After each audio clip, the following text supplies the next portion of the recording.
en el libro de los Hechos, en el capítulo 3. Es un texto muy conocido, pero que siempre nos inspira grandemente. Hechos capítulo 3. Vamos a leer los primeros 8 versículos. Hechos capítulo 3. Vamos a leer los primeros 10 versículos, del 1 al 10. Dice la palabra del Señor: Pedro y Juan subían juntos al templo a la hora novena, la de la oración, y era traído un hombre cojo de nacimiento, a quien ponían cada día a la puerta del templo, que se llama La Hermosa, para que pidiese limosna de los que entraban en el templo. Este, cuando vio a Pedro y a Juan que iban a entrar en el templo, le rogaba que le diesen limosnas. Pedro, con Juan, fijando en él los ojos, le dijo: míranos. Entonces él les estuvo atento, esperando recibir de ellos algo. Mas Pedro dijo: no tengo plata ni oro, pero lo que tengo te doy. En el nombre de Jesucristo de Nazaret, levántate y anda. Y tomándole por la mano derecha, le levantó. Y al momento se le afirmaron los pies y tobillos. Y saltando se puso en pie y anduvo, y entró con ellos en el templo, andando y saltando y alabando a Dios. Y todo el pueblo le vio andar y alabar a Dios.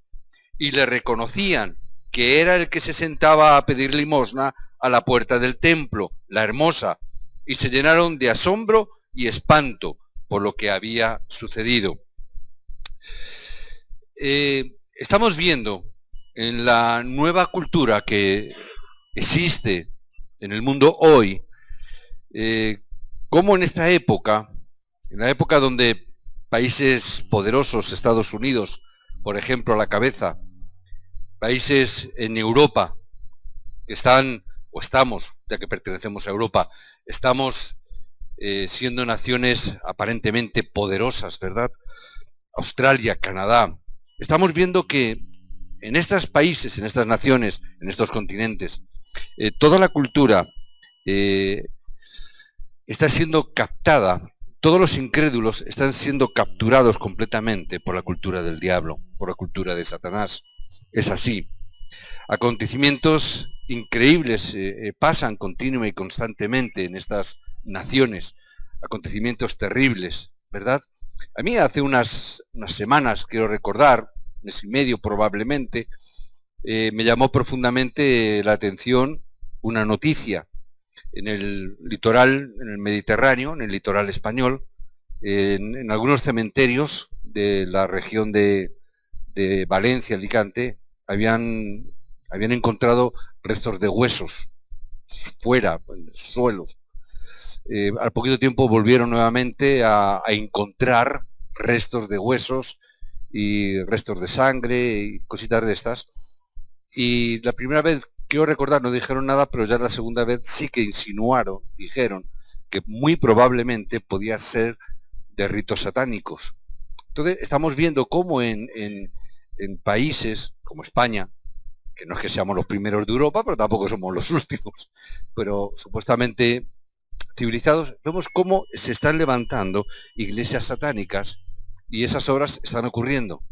Entonces podemos ver esta realidad y podemos ver y debemos de ver la realidad espiritual. Hay veces que nos quedamos solamente con los elementos físicos. Por eso el texto de hoy en Hechos 3, entonces, donde vemos como en este relato que hemos leído, un paralítico se levantó. Vemos cómo hay una obra espiritual detrás de todo esto. Pero no solamente eso, sino que si yo adelanto un poquito en el capítulo 5, y no hace falta que lo busquéis, perdón, en el capítulo 8, en el capítulo 8 también veo y leo: entonces dice Felipe, descendiendo de la ciudad de Samaria, les predicaba a Cristo, y la gente unánime escuchaba atentamente las cosas que decía Felipe, oyendo y viendo las señales que éste hacía. Porque dice la palabra que de muchos que tenían espíritus inmundos salían estos dando grandes voces, y muchos paralíticos y cojos eran sanados. Es decir, vemos esta obra que pasó en el capítulo 8. ¿Qué significa todo esto? Significa que hay una obra espiritual que nosotros, por nosotros mismos, no podemos solucionar. Y lo que estamos viendo es que la cultura de este mundo, la cultura de nuestro continente, de nuestro país, de los países más avanzados que hoy podemos encontrar en el mundo, tanto en Europa, en Estados Unidos, como en Oriente, con Japón a la cabeza, no ven y no pueden solucionar el problema espiritual. Es el problema de este hombre, de un hombre que era paralítico desde nacimiento, desde que el hombre nació era paralítico, y un hombre que tenía que dedicarse o vivir solamente a través de pedir limosna en la puerta de ese templo con ese nombre concreto de la Hermosa. Según dicen los teólogos, dicen que era un buen lugar para pedir, que era un lugar donde iban las personas más aparentemente más piadosas y que era un buen lugar. Esto nos habla y nos dice que este hombre era un buen profesional de las cosas que hacía. Es decir, él sabía dónde tenía que pedir, no pedía en cualquier lado. Entonces tenía visión y pedía en el lugar más apropiado. Era una persona, además dice la palabra, diligente. ¿Por qué? Porque todos los días iba. Todos los días estaba ahí sentado junto a esa puerta. Todos los días iba a pedir. Todos los días estaba ahí, toda la gente le veía pasar. Entonces, cuando enfrentamos un problema de esta índole y cuando vemos una problemática y una dificultad en la cual nos tenemos que afrontar todos los días, entonces podemos hacer diferentes movimientos. Y hubo gente que cuando se encontró con esta realidad y con esta problemática, hubo gente que hizo el movimiento de caridad. Emplearon y echaron mano de la caridad, es decir, un servicio físico a la persona. Fue movido a misericordia y había gente que le atendía a este hombre.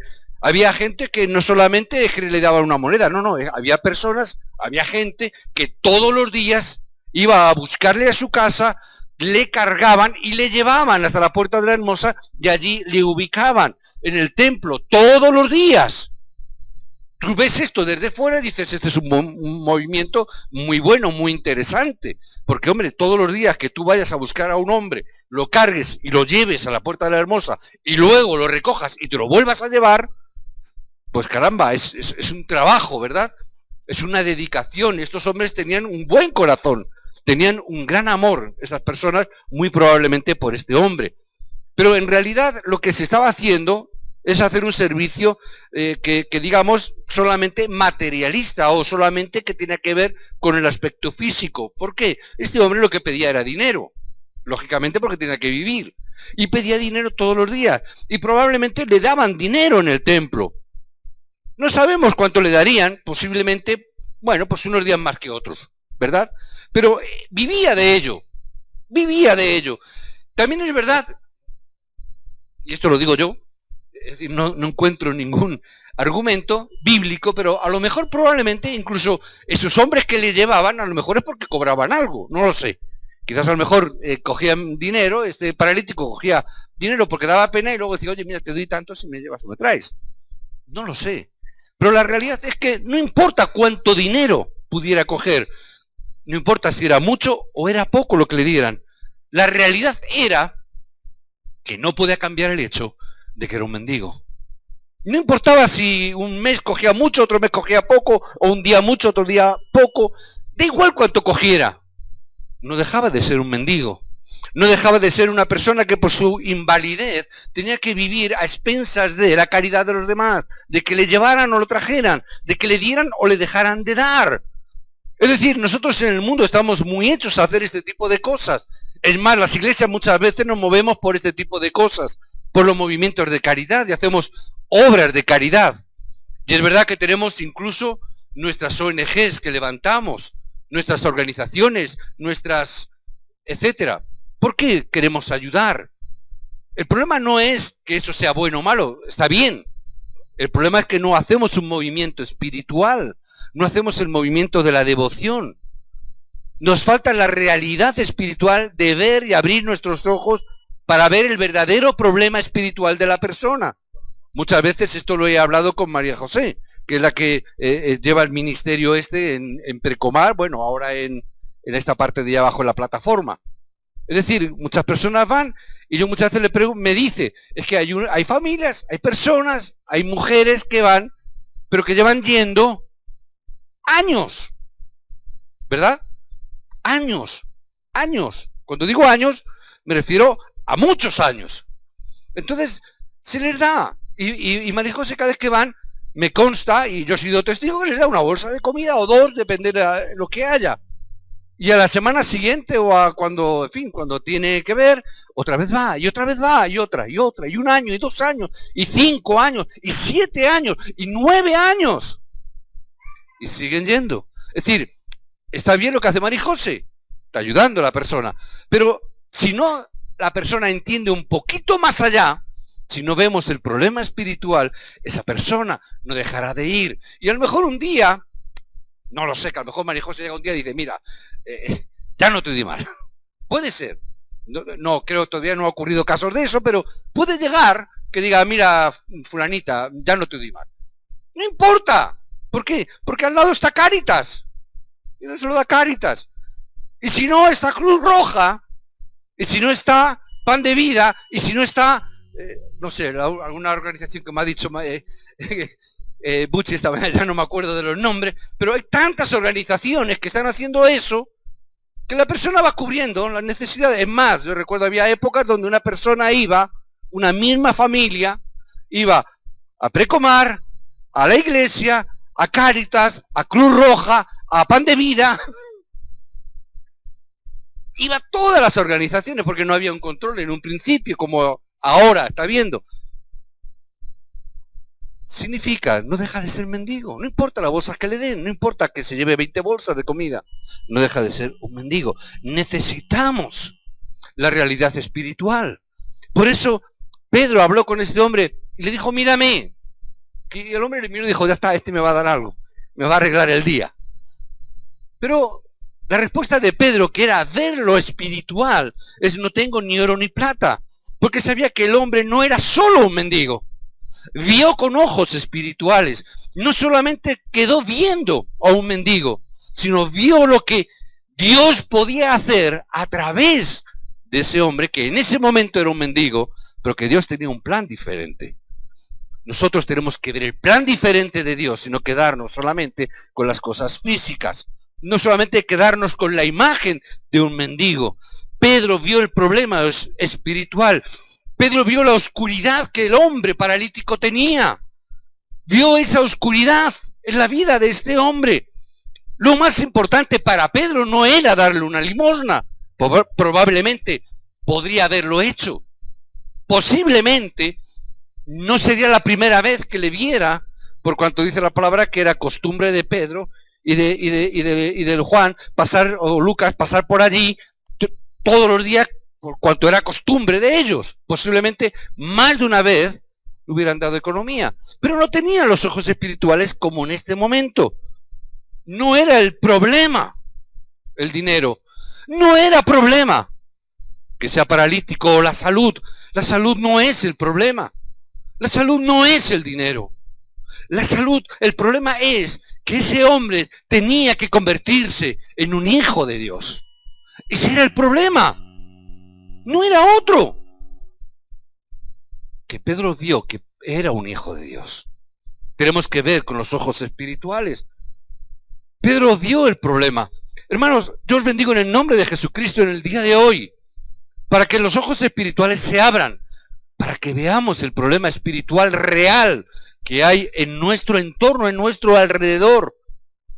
Yo tengo que ver qué dice la palabra de este hombre. No quizás a lo mejor diciendo, este paralítico era así de esta manera, pero sí de la manera que nos dice la palabra, que todos los creyentes, los no creyentes, dice la palabra, son hijos del diablo. ¿Por qué? Porque aunque el problema de Génesis 3 haya venido a la humanidad, el hombre, el ser humano, no es consciente de este problema espiritual. El ser humano, el hombre hoy en día no es consciente. Este hombre paralítico no era consciente de lo que la palabra de Dios estaba diciendo. No había escuchado la palabra de Jesús que está diciendo que todos aquellos que no son hijos de Dios son hijos del diablo. No había entendido el problema de Génesis 3, que estaba apartado de Dios, separado de Dios. Que su verdadero problema era ese, no la parálisis, no la mendicidad, sino que estaba en oscuridad. Esa oscuridad que le llevó a una frustración, que le hacía ponerse en la puerta de la hermosa porque era la puerta del templo, porque pensaba que si me pongo en la puerta de la iglesia, probablemente la iglesia me solucione el problema. pensando probablemente los religiosos que van al templo puedan solucionarme el problema. Y muchas veces las personas caen en esta circunstancia y en este problema sin entender que por mucho que tú busques en la religión, por mucho que tú busques en las iglesias, la verdadera respuesta no está ahí. Esa frustración lleva a las personas a caer en la idolatría y a buscar el medio y la manera de solucionar su problema. Pues si no lo soluciono de esta manera, me lo voy a solucionar de la otra. Y si no, me hago monje budista o lo que sea. Y caen en la idolatría. Y los problemas vienen invisibles al corazón y a la mente de la persona. Precisamente por caer en esta problemática.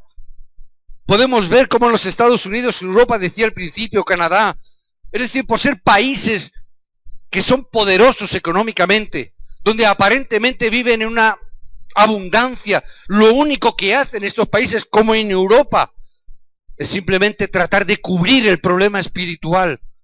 No, aquí vivimos muy bien. Aquí vienen los inmigrantes, vienen aquí, porque aquí vivimos muy bien. Tenemos de todo. Y puede parecer que así lo único que hacen es esconder el problema, que está ahí oculto. Pero lo único que ocurre es que la gente no hace nada más que afrontar problemas físicos. Viene el problema que no pueden solventar. Viene el problema luego que las familias son rotas y quebrantadas. Las familias separadas, rotas completamente.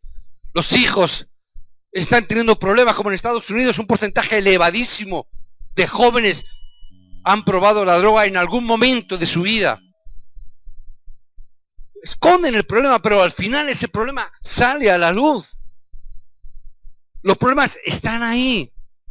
Y en un tiempo comienzan a preocuparse por qué ocurren estas cosas. Y lo achacan a cualquier cosa, a los padres o los hijos, o el Estado, o el gobierno, la política, la economía. Y nunca miran el problema espiritual del individuo. Lo esconden. Pero él sigue estando ahí. Y hasta que llega, incluso ya no ellos, sino incluso ese problema espiritual, pasa a sus propios hijos. Y te das cuenta cómo el problema de los padres se vierte sobre los hijos.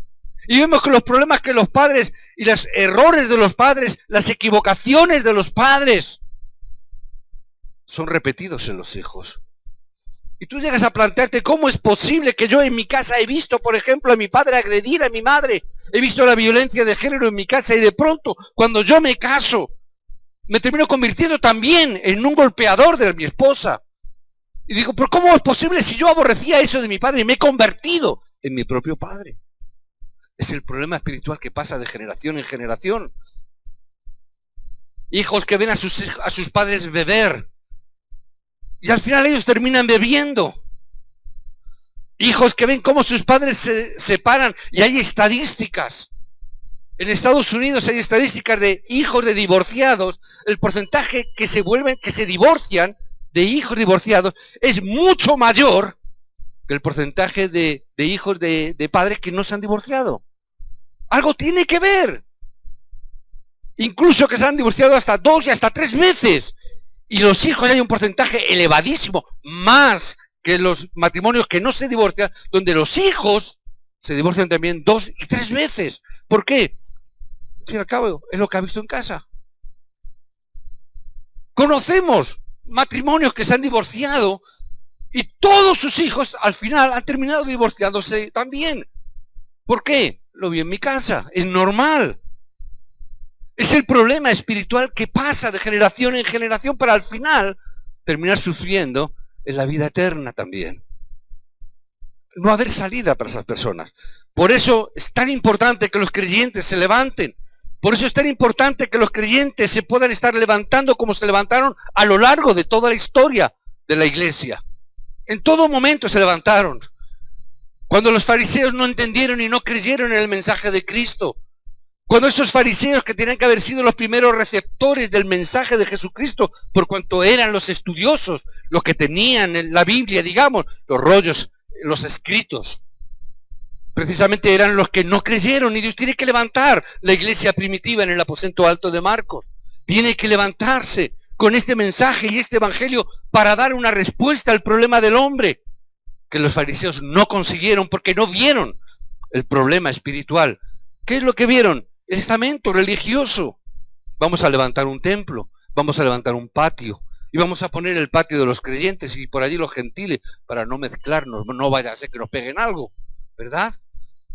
Los gentiles eran tan malos que ni siquiera las monedas que traían eran válidas para el templo, tenían que cambiarlas. Los animales que traían, si no eran 100% puros, tampoco valían, tenían que comprarlo allí. Es decir, se convirtió en un negocio, por eso Jesús tiene que volcar todos los comercios y todas las tiendas que había. Porque no habían entendido lo espiritual y se habían quedado solamente en las cuestiones doctrinales, solamente en las cuestiones materiales, solamente en las cuestiones religiosas. El sumo sacerdote, qué importante es, que se codea con el rey Herodes. Pero mientras la gente estaba muriéndose, sin conocer la verdad del Evangelio. Tiene que levantar la iglesia primitiva, tiene que levantar a estos hombres. Dios tiene que levantar a hombres y mujeres que vean con ojos espirituales y no se queden solamente con los ojos físicos. Ver el problema espiritual, abrir vuestros ojos espirituales para ver el mundo. Os bendigo en el nombre de Jesucristo para que abráis vuestros ojos, que podáis ser como en la época de la Edad Media, cuando ese momento de oscuridad se levantó, donde esa iglesia solamente se preocupó de las cosas físicas. Vamos a levantar la Basílica de San Pedro. Ay, no tenemos dinero, no importa, vamos a hacer las bulas. Que la gente pague por el perdón de sus pecados. Eso era, con ese dinero, para perdonar el pecado del pueblo, es que se construyó la Basílica de San Pedro en el día de hoy, la que tenemos hoy en el Vaticano. Se levantó con ese sudor, con ese trabajo, con ese esfuerzo de oscuridad, solamente para levantar una catedral, para que el Papa de rigor, León no recuerdo qué número, pudiera decir, mirad lo que he hecho. Solamente preocuparse de las cosas físicas. Por eso no es de extrañar que se tuviera que levantar un hombre, que se levantara Martín Lutero confesando la realidad del Evangelio y diciendo, no me avergüenzo de este Evangelio, porque este Evangelio es poder de Dios para salvación, no para levantar cosas físicas, para salvar al hombre. No me avergüenzo del Evangelio porque es poder de Dios y porque además el justo por la fe ha de vivir, no por el dinero que tú tengas, no por las cosas físicas que puedas dar, que es lo que estaba vendiendo la iglesia en aquel momento. Si me das más dinero, más pecados se te perdona. Y si cuando te mueras entregas todos tus bienes a la iglesia, entonces ya tienes el cielo ganado. Y Lutero tuvo que decir, repitiendo las palabras de Pablo y repitiendo las palabras de Habacuc, que Pablo las repitió de Habacuc, el justo por la fe vivirá. No es por las riquezas, no es por el dinero, no es por las cosas físicas. No nos engañemos, no es por lo que tengamos o dejemos de tener, es por la fe. Y la fe no se ve. La fe es algo que está dentro, no podemos ver. Yo no puedo saber la fe que tiene el pastor Jonathan, ni la fe que tiene Adrián. No puedo verla, ¿verdad que no? ¿Alguien puede ver mi fe? Intuimos por las obras, pero a veces las obras nos dicen todo lo que somos. Hay cosas que no podemos ver, es espiritual. Y yo tengo que ver la realidad espiritual. Tengo que ver esa realidad. Ese mensaje del Evangelio empezó a decaer también en el siglo XVIII y XIX. Dios tiene que levantar nuevamente a un hombre, John Wesley, en Estados Unidos, para traer un famoso y grandioso despertar. Dios tiene que traer a Moody para llevar este mensaje igualmente de restauración de la palabra, porque el fundamento del Evangelio se había perdido por causa de tanta legalidad. Tiene que levantarse. Hoy en día la iglesia actual afronta también muchos problemas, porque no tiene la fuerza que tenía que tener, a pesar de que hay iglesias numerosas, grandiosas. Te vas a Estados Unidos, a iglesias de 20.000 miembros, ¿verdad? Creo que Rosalía conoce alguna que ha visitado. Te puedes ir a la iglesia de Marcos Witt, todos conocéis Marcos Witt, 20, 30.000 miembros. Hay iglesias grandiosas. Te vas a Corea, y hay la mayor iglesia del mundo, 700, 800.000 miembros. Hay iglesias grandes, pero aún así con iglesias tan grandes, No está dando la respuesta que hoy en día necesita la gente. Se levantan iglesias paraeclesiales, iglesias que no están, mejor dicho, organizaciones que no les gustan las iglesias, prefieren hacer organizaciones paraeclesiales. Se levantan hombres importantes, donde lanzan mensajes y a veces critican a la iglesia porque dicen que la iglesia ha perdido el fundamento. Tampoco han entendido y no son conscientes del problema espiritual. No son conscientes de esta realidad y hay veces que estos hombres e incluso estas organizaciones hacen más daño o causan más problemas que solución por no ver el problema espiritual. Cuando uno ve esto y se da cuenta de esto, y yo he podido ver un poquito, más gracias doy a Dios, porque Dios está levantando el aposento alto de Marcos en este lugar. Porque Dios está levantando de alguna manera un despertar tan importante como el del siglo XVIII y XIX. Porque estoy viendo ese despertar que Dios está levantando en una época donde también el fundamento básico del Evangelio está siendo diluido o está siendo mezclado con otras cosas. Donde no es puro el mensaje, donde no es nítido el Evangelio, donde se confunde con muchas cosas, expresiones culturales, énfasis doctrinales, donde ya se esconde de alguna manera la relevancia de solo Cristo. Y donde llega no es solamente Cristo, sino que tiene que ser Cristo con algo más, porque parece que el mensaje de Cristo no es suficiente. La cruz de Cristo ya no es suficiente. La resurrección de Cristo ya no es suficiente. Necesitamos algo más. Es que la resurrección de Cristo no es atractiva. La muerte de Jesucristo no es atractiva porque es desgarradora, es muerte, es sangre. Y a la gente le incomoda eso. Le incomoda porque vivimos en una época y en una sociedad mucho más light, mucho más cómoda, mucho más... No, a mí cosas bonitas y agradables. ¿Verdad? Películas americanas que tengan un final feliz. Cosas... Pero no podemos desarraigar el mensaje de la cruz de Cristo. Porque no hay otro mensaje. En la cruz de Cristo está la identidad de la iglesia. En la cruz de Cristo está la relevancia de la iglesia. No solamente en la cruz, sino en la cruz, pero la cruz vacía. El poder está en la resurrección de Cristo. No podemos perder de vista el mensaje espiritual de la resurrección de Cristo. Porque cuando perdemos esto, es cuando perdemos la vigencia, la identidad de la iglesia. Si no tenemos la resurrección de Cristo y nuestra identidad en base a ella, somos una iglesia más, una religión más. Nos convertiremos como los budistas o como los maometanos o nos convertiremos como los de Confucio o como cualquier otra identidad religiosa. Pero Cristo es Dios vivo. Cristo no es un Dios muerto. Esa es nuestra identidad. Esa es la relevancia que como creyentes y cristianos tenemos que tener. Es el verdadero problema del ser humano que no ha entendido ese mensaje de la cruz. Que no ha entendido la realidad espiritual.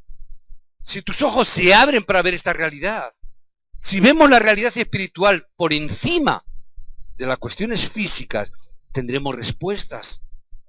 Obtendremos respuestas verdaderas, correctas. Porque para tener una verdadera respuesta, una respuesta correcta, significa que yo tengo que ver las circunstancias y los acontecimientos de manera correcta. Si no, no lo veré.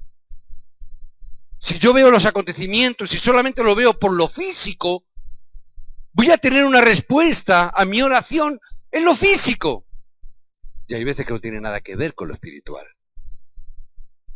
Perderemos las verdaderas respuestas. Mira, los 7 remanentes son las figuras representativas de la Biblia, donde ellos recibieron esas respuestas corrientes, pero espirituales. Esas respuestas que vieron lo espiritual, donde nos muestra que un hijo de Dios nunca puede fallar. Nunca. Porque ve correctamente. Y las respuestas que recibe son correctas. No importa donde tú estés, como José, no importa. José, la cárcel, José, siendo esclavo, no importa. No se quedó en lo físico, oró en lo espiritual. Y Dios le dio la respuesta. Es así. Es el mensaje que transmitió Pedro, porque Pedro vio espiritualmente. ¿Quién dice los hombres que soy yo? ¿Y qué decían? Bueno, unos profetas, unos como Juan el Bautista, otros como Elías. Pero Pedro vio correctamente la revelación de Dios. Tú eres el Cristo. Él pudo ver quién era el protagonista, la figura principal que vino a solucionar el problema del hombre. Él no vio a un profeta, pudo ver a Cristo. Él no vio a un poderoso Elías. No vio los carros de fuego. No se quedó con las cosas físicas. Tú eres el Cristo, el Hijo del Dios que es vivo. Él vio lo espiritual. Cuando todo se ponía en contra, él pudo proclamar esa palabra. No importa que me azoten, no importa que me matéis.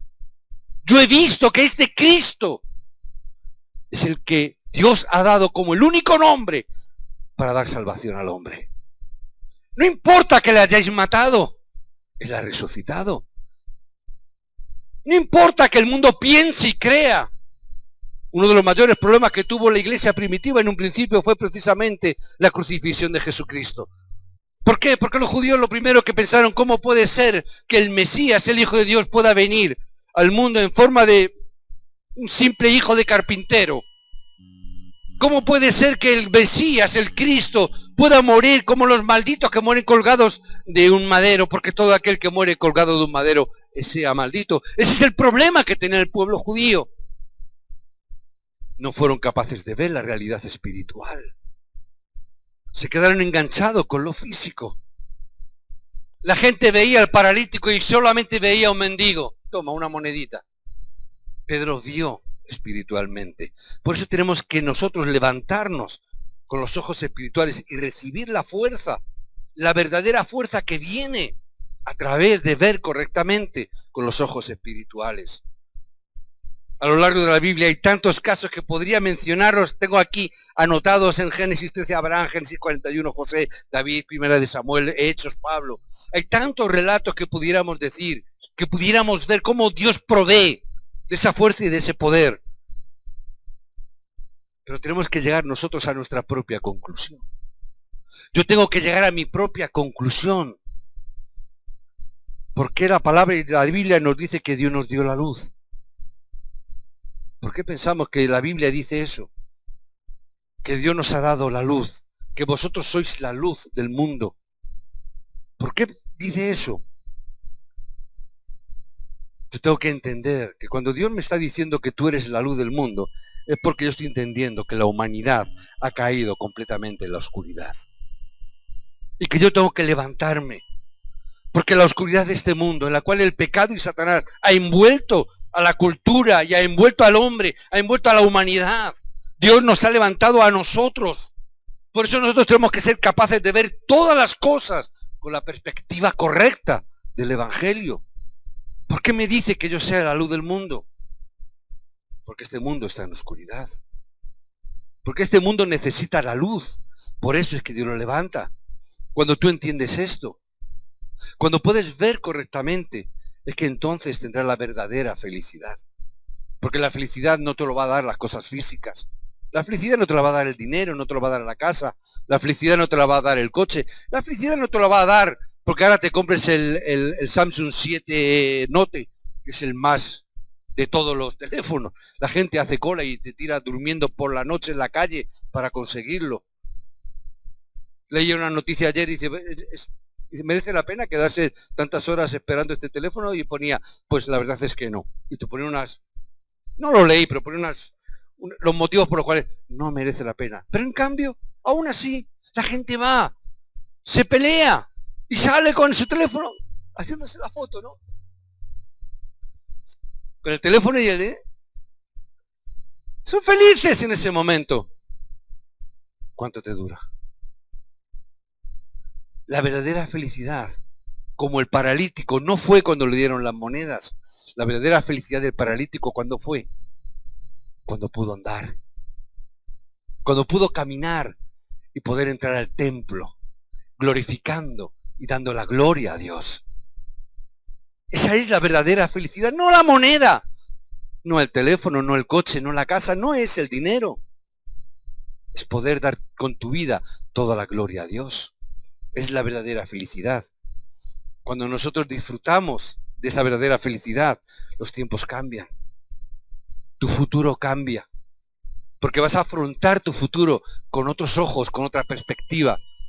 No es lo mismo afrontar un futuro desde la postración de estar tirado en una puerta de un templo paralítico y pensar y decir, mañana lo mismo.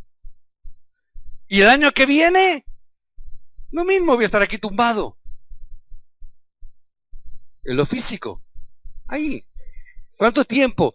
Hasta que Dios me lleve a su presencia, tirado en una puerta de un templo. Cuando uno ve con otros ojos espirituales, no te ve así. Te ve que ese gozo se va a cumplir, que vas a glorificar el nombre de Dios. Tu gozo va a ser completo. Esa felicidad que viene del Evangelio es la felicidad que puede salvar tu campo. Por eso yo os bendigo para que seáis felices dentro del Evangelio, con los ojos abiertos espiritualmente, porque eso va a cambiar tu campo. Tu felicidad va a cambiar tu familia. Tu felicidad va a cambiar Parla. Tu felicidad va a cambiar Torrejón del Velasco. Va a cambiar Torrejón de la Calzada. Tu felicidad va a cambiar Madrid, España. Tu felicidad. Por eso yo os bendigo en el nombre de Jesucristo. Sed felices. Sed felices, abriendo vuestros ojos espirituales para que veáis la realidad espiritual. Amén. No sois paralíticos, sois hijos de Dios. Amén. No estáis en la puerta del templo, estáis dando culto a Dios aquí en este lugar, porque sois hijos de Dios. No cerréis vuestros ojos espirituales, disfrutar de ellos, ser felices, y el mundo cambiará por vuestra causa. La gente sigue a la gente feliz, ¿o no? La gente sigue a los que son felices, a los que son tristes, amargados. No son buenos compañeros de viaje, ¿verdad? En cambio, a los que son felices, se les ve contentos con una sonrisa. A los que tienen gozo en su corazón, son a los que la gente sigue. Así que yo os bendigo en el nombre de Jesucristo. Ser felices, ser felices.